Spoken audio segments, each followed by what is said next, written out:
Okay, shall I continue or are we waiting for another minute? Yeah, we should probably start. Yeah. Excellent. All right. Well, thank you again. So in this part of the talk, I will move considerably faster. It's not going to be particularly elementary. So at the end of the first part, I told you what K0 of a ring is. And for our purposes, it's really fine if you think of rings as always being commutative and somehow coming from functions on some kind of space. So I need to tell you a couple. So the maybe conclusion from part one.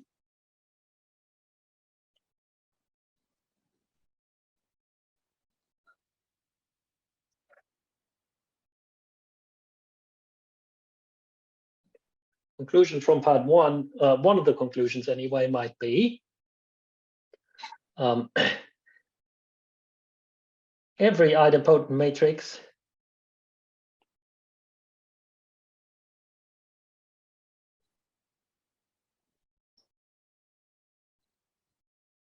A with coefficients in a ring R is stably diagonalizable.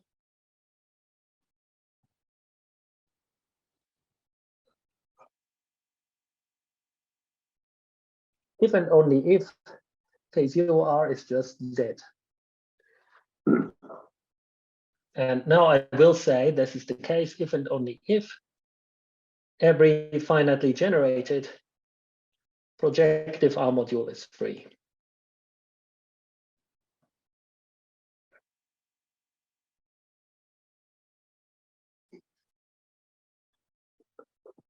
Okay.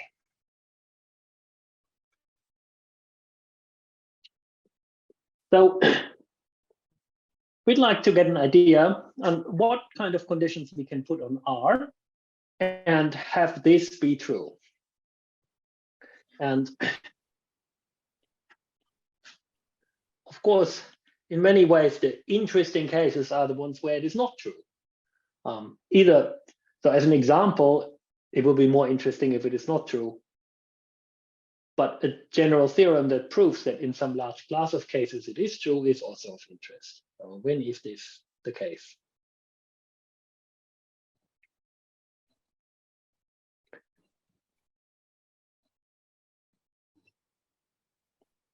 So we already saw that it's true if R is a field. Okay, good.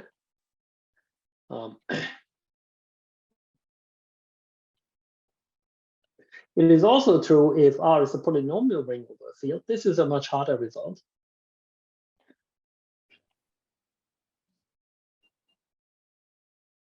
Field. So in this sense, it is due to Serre and very clever, but not really that hard. But it is also for the polynomial ring, it is also true unstably, not just stably. So every projective module over a polynomial ring is in fact free. Every idempotent matrix over a polynomial ring is unstably diagonalizable. And that's a difficult result.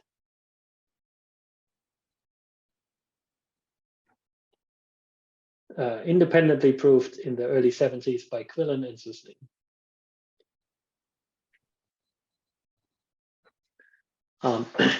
Well, this one we should sort of think of as homotopy invariants, because the polynomial ring are regular functions on a vector space, and the vector space is just a product of lines, and a line is contractible. So just to go back to topology for 1 second, and then we'll be in algebraic geometry for the rest of today.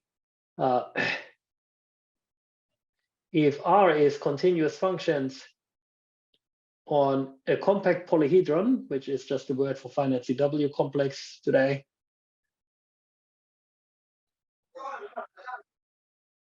X such that X is contractible, it's homotopy equivalent to a point, you can contract it to a point, then it is also true that K0R is Z, and in fact, in this case, also unstably.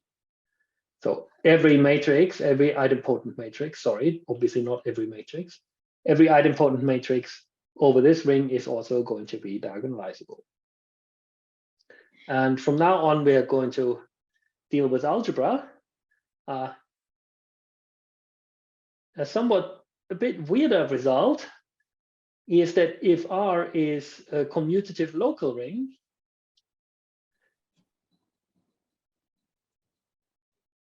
and you can think of this as function germs at some point. So they're not functions on a space, they're germs of functions at a point. Commutative local. Then every idempotent matrix is also diagonalizable, in fact, unstably. Then K0R is again equal to Z. And if you know what it means to be a commutative local ring, then this is surprisingly easy to prove. If you've ever took a class in commutative algebra, there's a difficult result, which is that every projective module over R is free, even if it's infinitely generated. And there's a very easy result, which is that every finitely generated projective module is free. And that's the only one we need. Okay, well, so what about, so if we start with a field, and then we take a polynomial ring over the field, then the idempotent matrices are still all stably diagonalizable. What if we start with a commutative local ring? So in general, and that's really what today's talk is actually going to be about, K0R T1 Tn is not just Z if R is commutative local.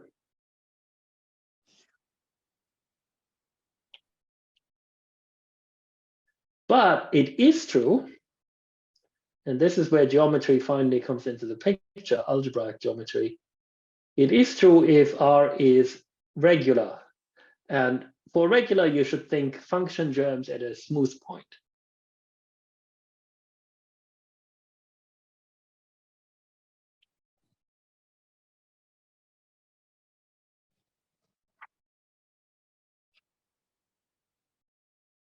The smooth point.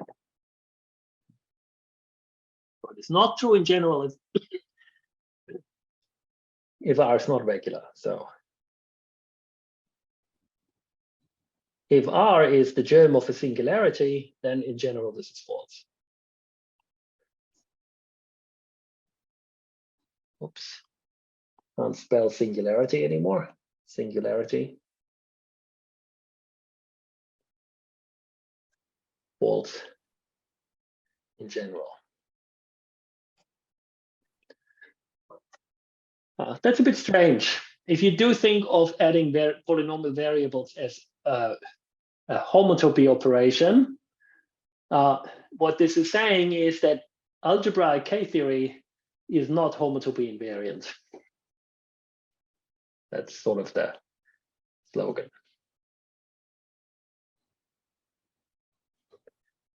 So if you know topological K-theory, then you know it's a cohomology theory, so it is homotopy invariant in the topological sense, but algebraic K-theory is not.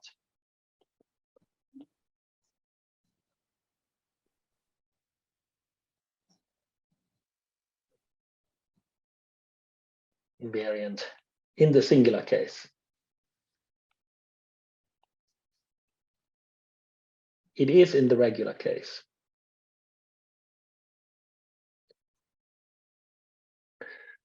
Right, so let me try to start the main theorem that I want to discuss today.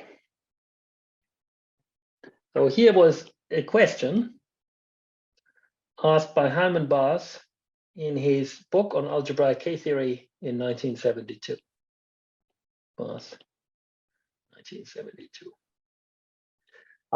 What I'm stating is a particular case of particular class of cases of this question. Not the complete question, but says can be formulated as follows. Suppose R is local commutative.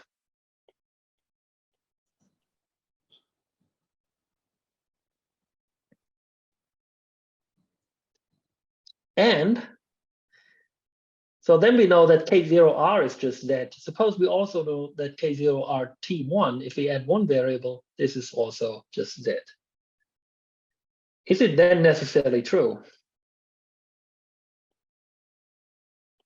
that if you add more than one variable, you still only get Z?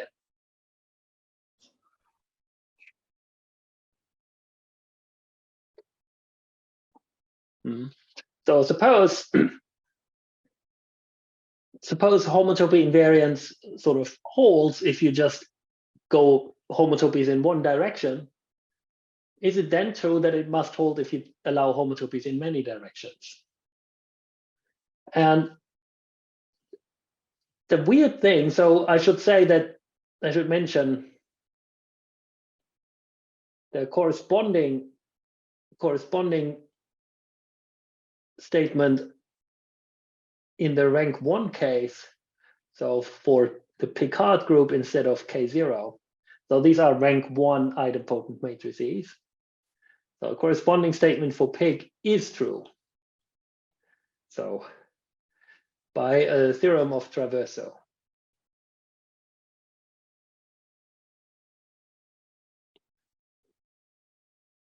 So if every rank 1 projective module over the polynomial ring in one variable is free, then this is true over the polynomial ring in any number of variables. That's where Bas got the question from. And maybe the most shocking thing about today's talk is that it took a very long time to answer this question. So let me state two theorems.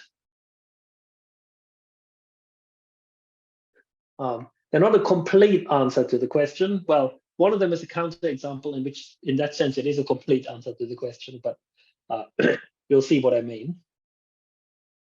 So this is work of mine jointly with Guillermo Cortinas from Buenos Aires and Mark Walker from the University of Nebraska and Chuck Weibel from Rutgers University. And it's been a bit of time, 2010. I'm still working on algebraic K-theory of singularities, but I decided not to talk about my most recent work because it is highly technical and dry. This is a little bit easier to explain why we should be interested in what it's about. So this says the following.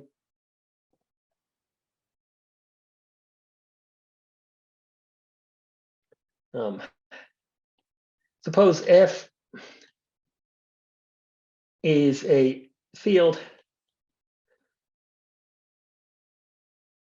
of characteristic 0. Surely this theorem is true actually in characteristic P, but we haven't proved it yet. And of infinite transcendence degree. So for example, the real or complex numbers.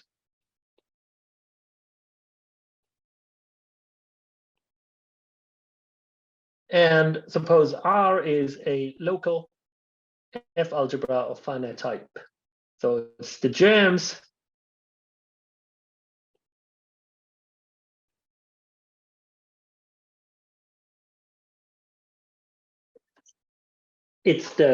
germs of regular algebraic functions on some F variety, algebraic variety over the field F. At a point, then the answer to, in this case, the answer to Bas' question is yes. So if K0 R T1 is just Z, if all the idempotent matrices with coefficients in RT1 are stably diagonalizable, then the same is true in many variables.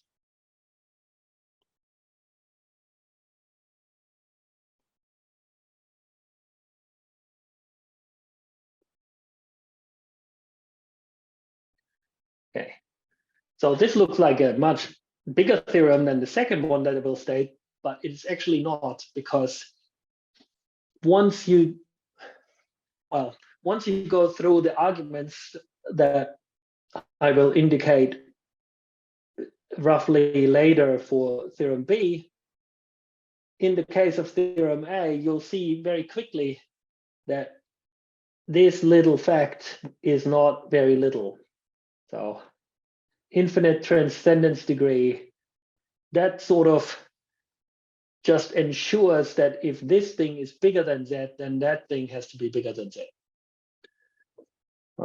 Mostly because if these are bigger than Z, then they're going to be really, really large. Like they're going to be vector spaces of uncountable dimension, and it's going to be really terrible. So either this thing is Z or it's terrible. Not, so that's really what this theorem A is stating. Theorem B is in many ways more interesting. Actually, an example says the following.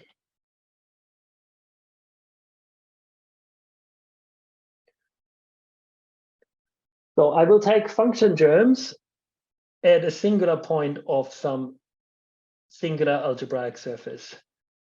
And because I can't have infinite transcendence degree, I will make it as small as possible. So I will take the coefficients in Q. So this is an algebraic surface defined over Q. And the equation it has is Z squared plus Y cubed plus X to the 10 plus X to the 7Y. So that's the equation. And then this is not a local ring, so I'm going to localize it at this surface has one singular point at the origin. Yes, isolated singularity at the origin.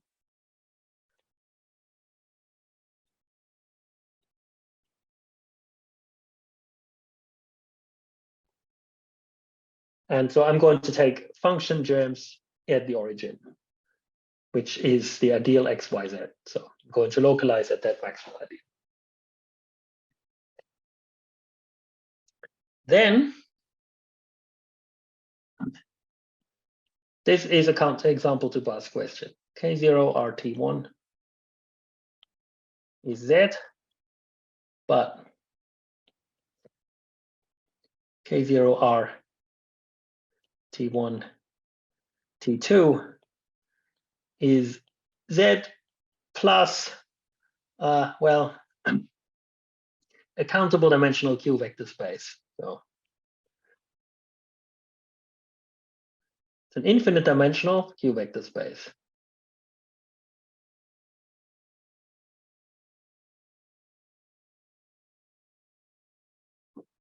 Vector space.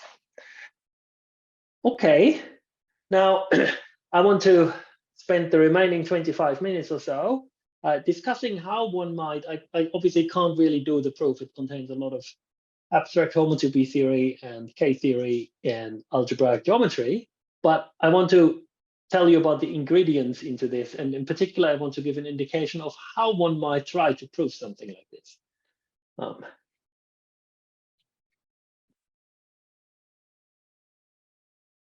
How to prove this. And by this, I mean theorem B, because theorem A is actually easier, even though it looks harder because it looks more general. Well, let me start by telling you how to not prove it. Do not, well, I mean, you could, right? Now you know the answer, you might be able to do it, but I don't know how to. Do not try to find an idempotent matrix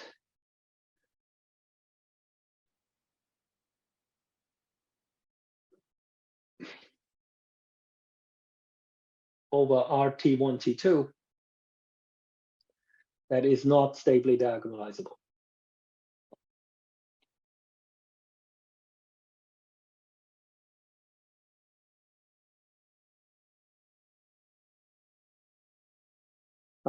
Yeah, don't try that.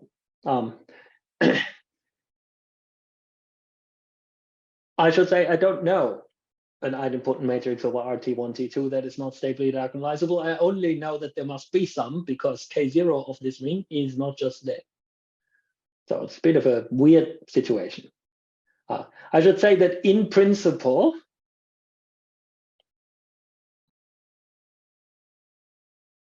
once you know this answer here, in principle, it could be done.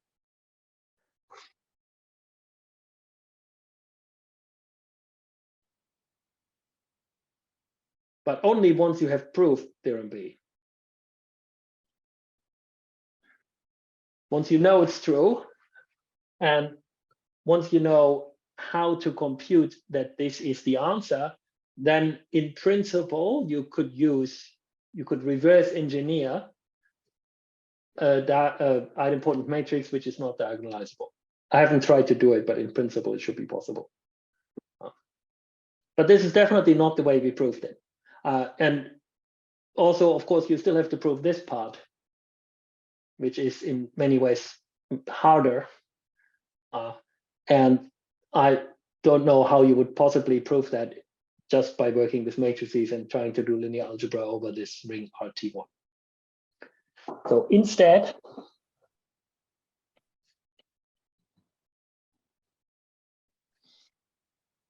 what we will do is we will compute K0 using Chern characters. Algebraic versions of Chern characters, like Chern characters.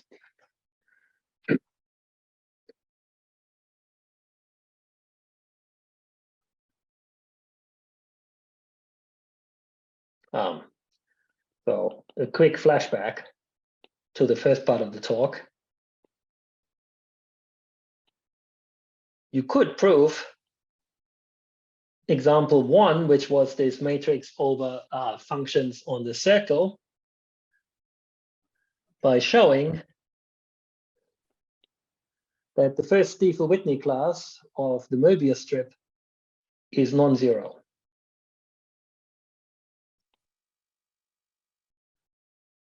Or you could at least prove that there must be such a matrix that cannot be diagonalized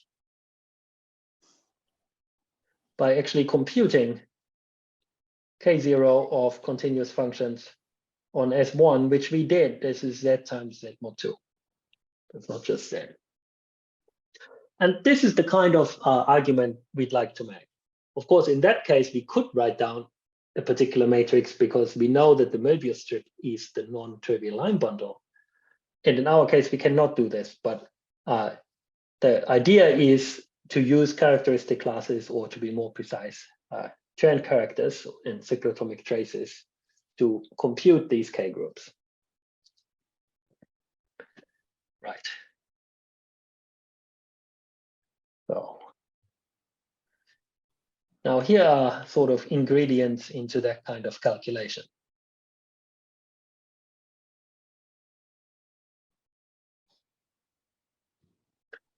Ingredient number 1.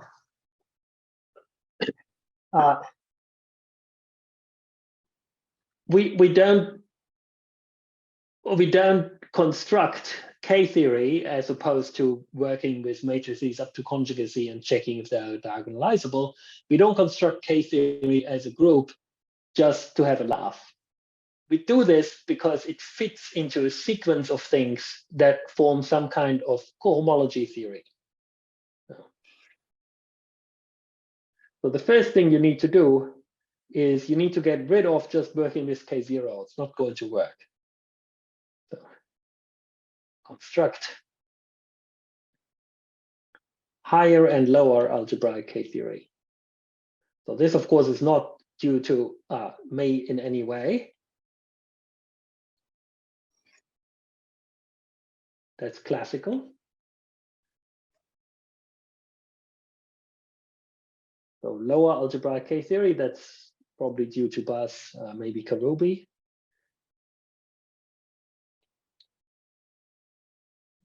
And higher algebraic K theory, as used these days, is due to Quillen, or a different construction is due to Waldhausen, and in the algebraic case, a bit more precisely Thomason.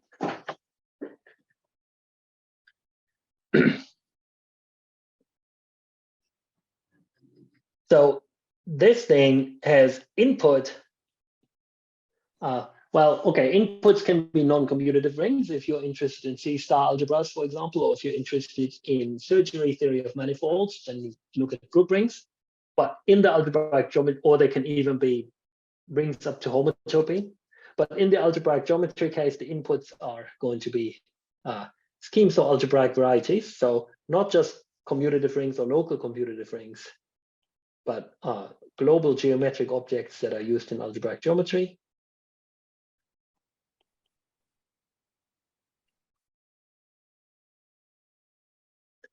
And the output, so X, and the output is going to be space, or if you really want to be capturing lower and higher algebraic K theory at the same time, you should do a spectrum in the sense of topology, in the sense of stable homotopy theory.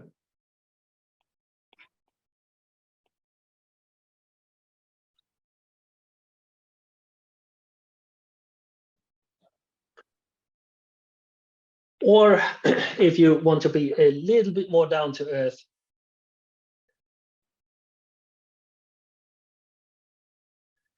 an integer indexed family of abelian groups.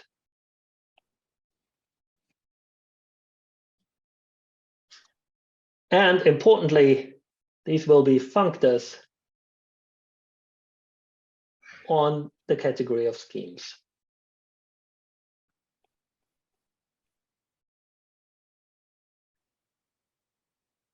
So given a regular algebraic morphism from X to Y, you get a map of spectra or a sequence of maps of abelian groups, if you prefer that, in the other direction, which is called F upper star. I can describe very easily how that works on rings. So if you have a ring homomorphism phi from R to S, how do you get, now it will be phi lower star from K0R to K0S? Well, you send the matrix A, which is some idempotent matrix up to stable conjugacy, and you just apply phi to all its coefficients, and that preserves being idempotent because phi is a homomorphism, and you get that class. But this thing is quite a vast generalization of that construction.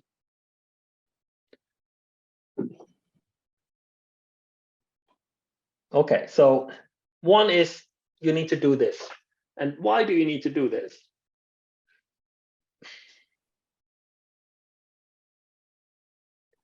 Because next, what you're going to do is study local to global properties of K.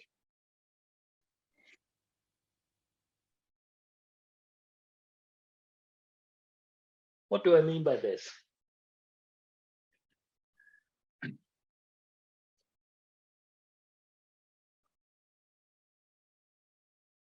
So suppose we have a scheme or algebraic variety X.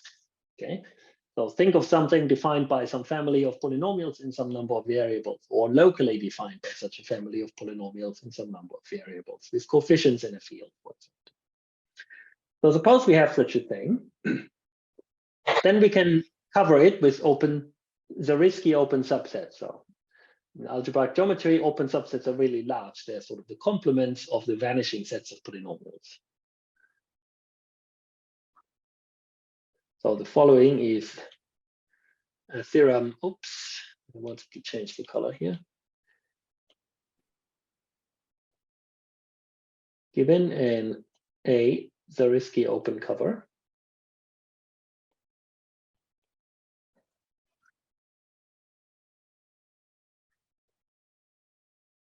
X equals U union V, you get a Mayer-Torres sequence in K theory. So it really looks kind of like cohomology or homology in topology does.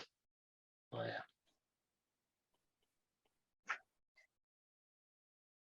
Torres sequence. Well, now I have to be careful about my directions. So K and X restricts to K and U plus K and V. restricts to k and u intersect v, and then connecting map kn minus 1x and so forth. Okay. So if you know how K-theory looks locally, you can compute it globally, or the other way around. If you know how it looks globally, maybe it tells you something about how it will look locally. So that's one local to global property, and this one is just true. So in the general case, this is due to Thomas and Travaux. I should say it's due to Thomas and Travaux. His name is on the paper, but he didn't work on it. So there is in the regular case, it's due to Quillen, but in the general case, this is due to Thomason.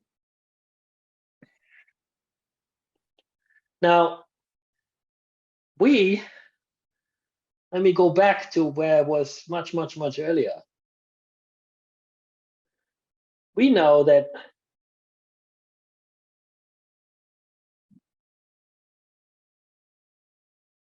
things are extremely well behaved if, from our point of view, studying K0 of polynomial rings, if the base ring is regular. So then function germs at a smooth point, then K0 of the polynomial ring is just going to be Z. And this is due to Quillen.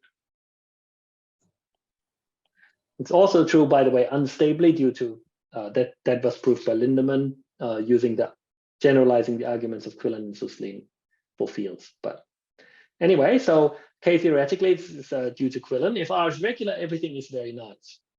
So what we're really using in proving our theorems is a very strange local to global relationship,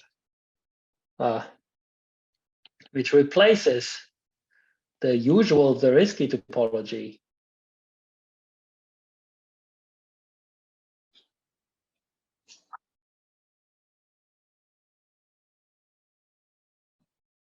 with the so-called CDH topology.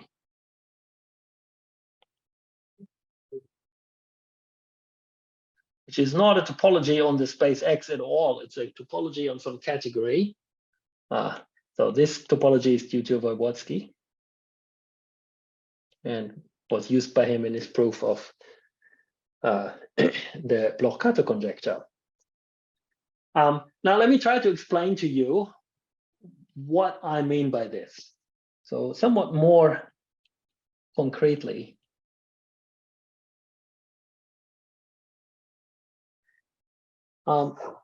Everything we do happens in characteristic 0. So both theorem A and theorem B in a characteristic 0. And in characteristic 0, we have resolution of singularities. So let me draw you a singularity. What is a singularity? Singularity is a point on your geometric object where directions don't behave the way they should. If you are on a smooth geometric object, like you're sitting in your classroom right now, there's 3 dimensions of directions. If you were in the unfortunate situation that you were watching this talk from inside a singularity, you couldn't really tell how many directions there are. There might be too few, there might be too many. So for example, this cone point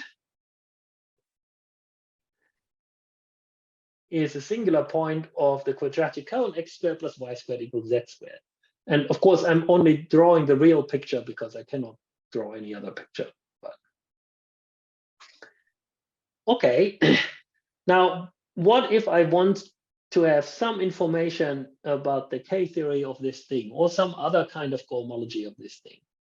Well, what I'm going to do is I'm going to blow this point up. And when I blow this point up, I get something that looks like a circle, even though it's secretly projective space. And so then what I get is looks like a real picture, looks like a cylinder, but secretly it's O2 over P1. But whatever happened, this thing is smooth and has a map to here. And I can keep track of what I changed. I replace the point by a circle. Okay.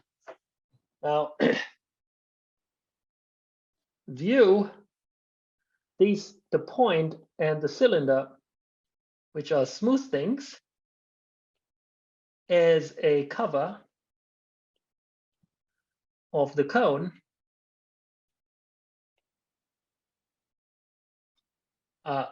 And with intersection, which of course is no longer really intersection, the circle, the P1. So that means if I reverse engineer things, I can say I can reconstruct this singular gadget, this cone, from a bunch of smooth pieces and gluing data. I have the cylinder, I have the circle, I have the point, and my recipe is I glue the point into the cylinder along the circle. So I contract that piece together. And what I get is the cone. And now you can ask the following question.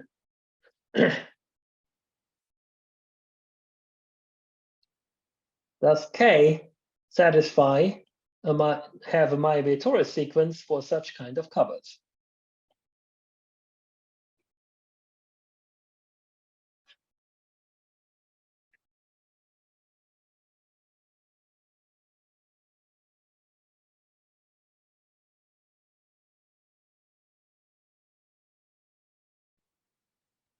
Well, that's a fair question you can ask.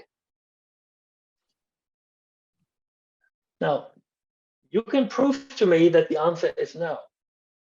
Why is the answer no? Because if it did,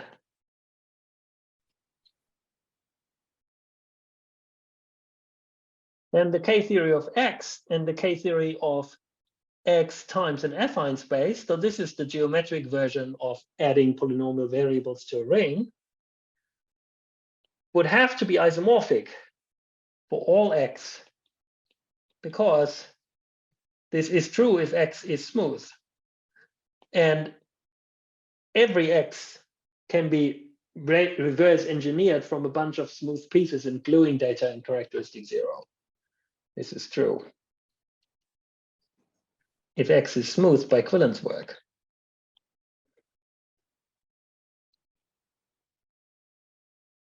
And we absolutely know for a fact that this is not true in general if X is singular. In fact, we also proved the theorem that says if X is affine, so it lives inside some other affine space, then this is true if and only if X is smooth.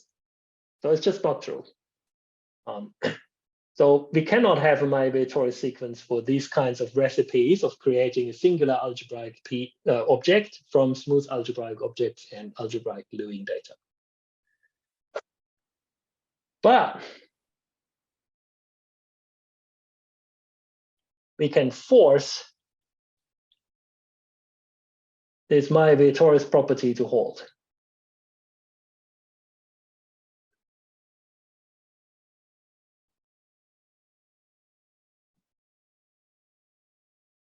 So we can take our K-theory, which is a functor on schemes of algebraic varieties, and we can force the algebraic, the sort of CDH, which is what this was called, right? We can force the CDH Mayer-Torres property to actually be satisfied. And this process is a process of homotopy sheafification. And because it's a sheafification, there's a map from one to the other. If you like Lurie's work, this is really sheafification in Lurie's sense. In our work, we used model categories and fibrant replacements, but it's the same thing. Okay, so this thing,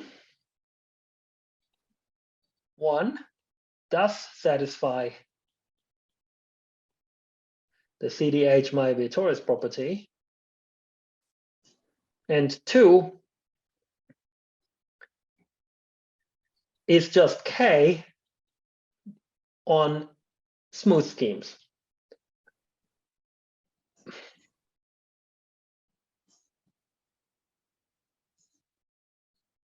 So we haven't changed anything on smooth schemes, but we have forced this property on non-smooth schemes.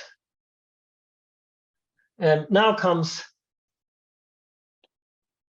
the main abstract theorem, which is due to Cottenius, which is a theorem of mine together with Cottenius and Marco Schlichting, who is now at the University of Warwick, and Chuck Weibel.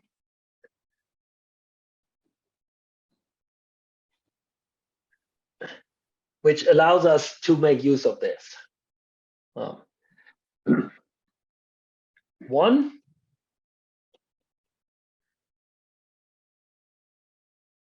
this functor, the CDH sheafification of K, is actually equivalent to something else, which is what happens when you force K to become homotopy invariant. So this is the homotopy K theory of Weibel.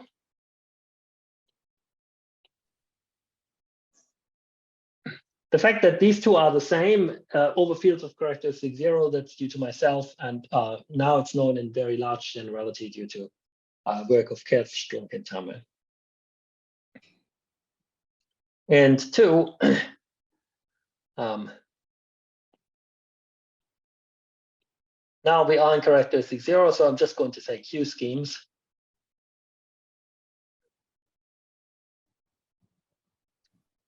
We have a homotopy Cartesian diagram, and I will say a couple words about what this means in the last 2 minutes.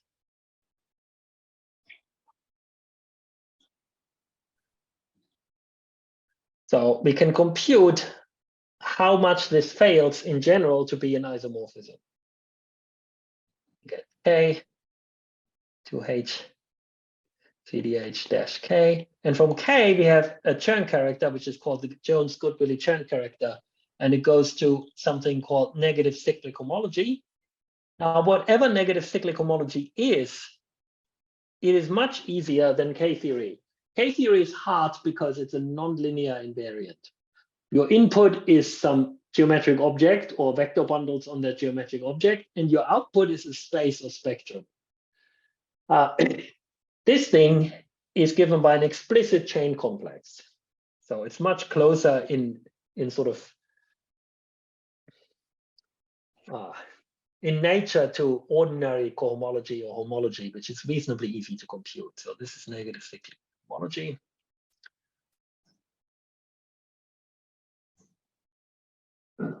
And then the lower right-hand corner, we just do the same, but to negative cyclic homology.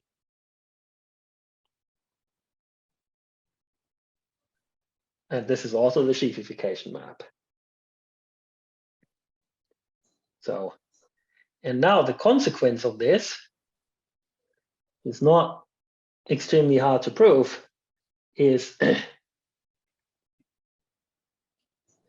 we can compute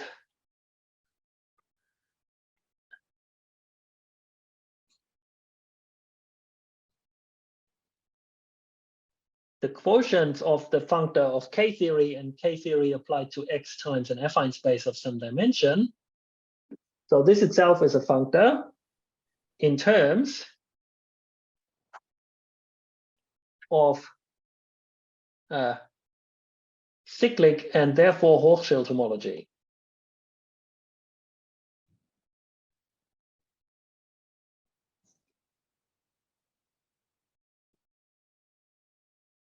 So technically speaking, there's something named NK, and it turns out that's the loop on something named FHH tensored with some infinite dimensional vector space. The F stands for the fiber of these maps here. So we can compute what we need to compute, sort of the failure of homotopy invariance. We can compute this in terms of something much easier, namely Hochschild homology. And in the particular case,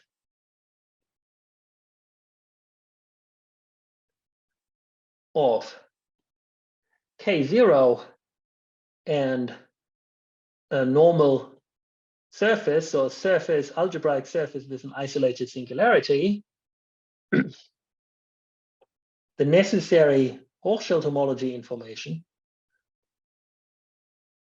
So Hochschild homology is even easier than cyclic homology. So like it's given by a chain complex that basically it's the bar resolution. It basically looks like the group cohomology chain complex. So Hochschild homology. But then we need to CDH-ify it, which makes it a bit harder, but the necessary Hochschild homology information was under a different name already computed by people studying algebraic singularities. And this different name for the two groups that we actually need to compute, the different name is Dubois cohomology.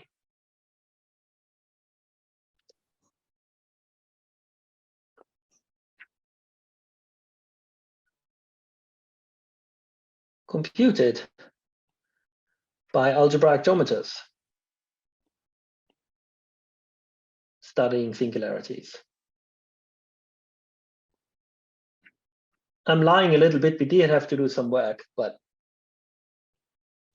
I'm not far off. So obviously we had to do a lot of work to identify what we needed with what they had done. But once we had done that, this was not so hard. And then the result was the one I told you, that if you computed